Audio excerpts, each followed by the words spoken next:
The stray tuxedo cat that showed up at my door. What happened next broke me.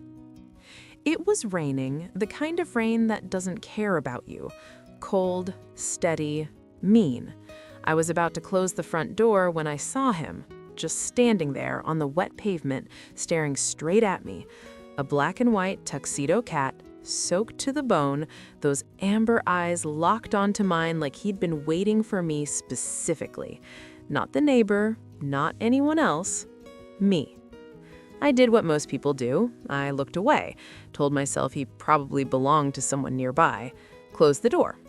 He was still there an hour later. Same spot, same eyes. Not meowing, not begging, just watching. Like he already knew how this was going to end, and he was just waiting for me to figure it out too. The rain was getting heavier. He didn't move, didn't flinch, just stood there in that patient, unbothered way that only cats can manage. Like getting soaked was simply beneath his concern. I brought out a small bowl of water, then some leftover chicken.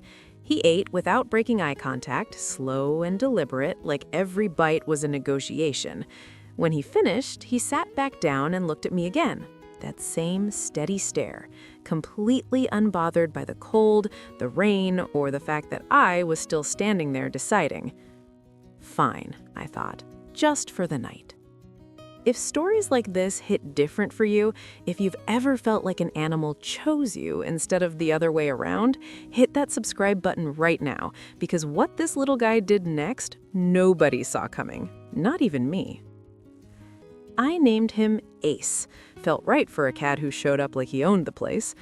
The first night, he slept curled at the foot of my bed.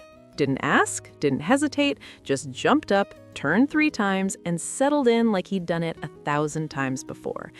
By morning, he was pressed against my legs like he'd always been there, like the empty space had always been his.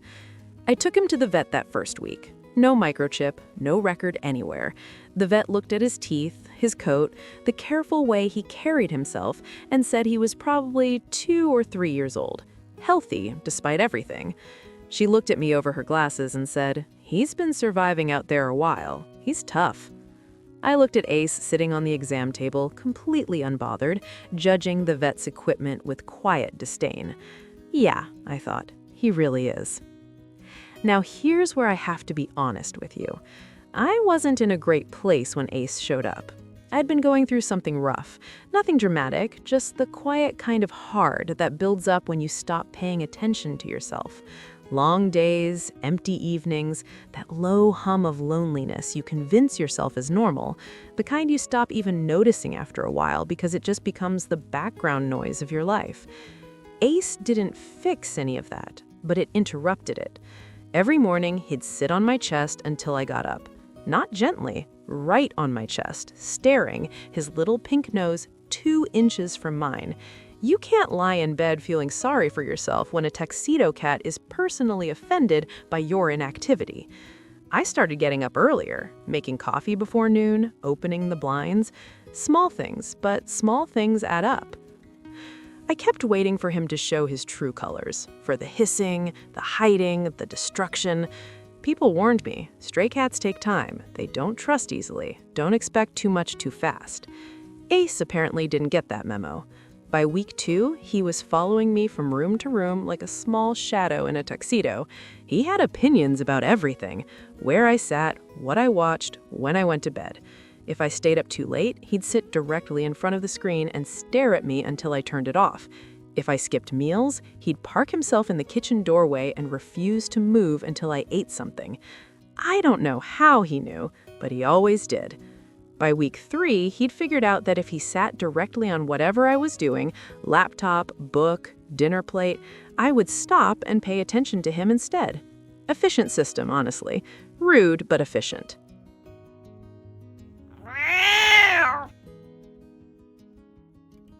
But there was one moment, one specific moment that I keep coming back to.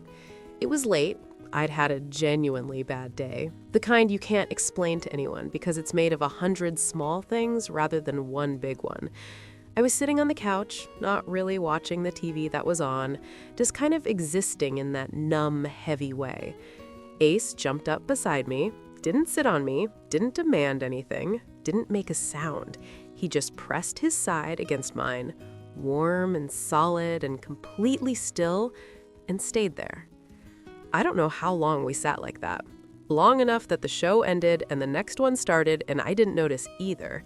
At some point, I realized my breathing had slowed down, that the tight feeling I'd been carrying in my chest all day had quietly, without any announcement, loosened. It wasn't magic, it wasn't dramatic, it was just a small black and white cat who decided that wherever I was, that was exactly where he needed to be.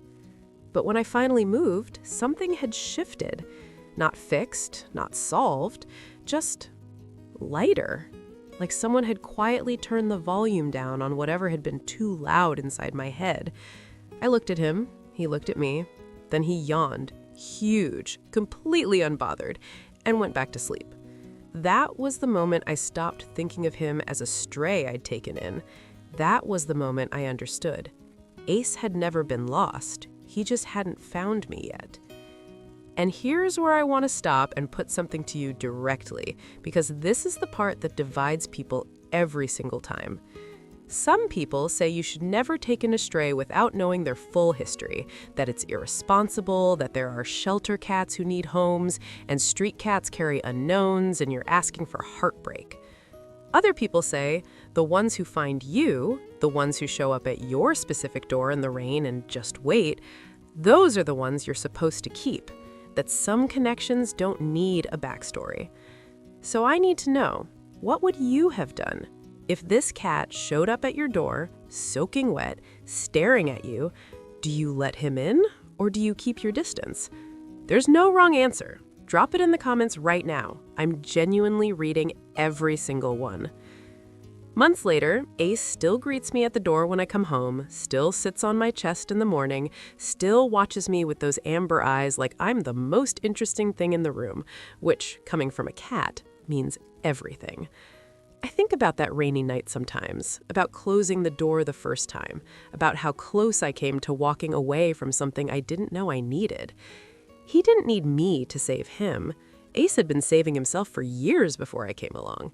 What he needed was somewhere to finally stop running. And I guess I needed that too. There's something I noticed recently, though. Something about the way he acts on certain days. A pattern I've been watching for about a month now that I genuinely cannot explain. Have you ever seen a cat do this? Or is it just Ace? Meow.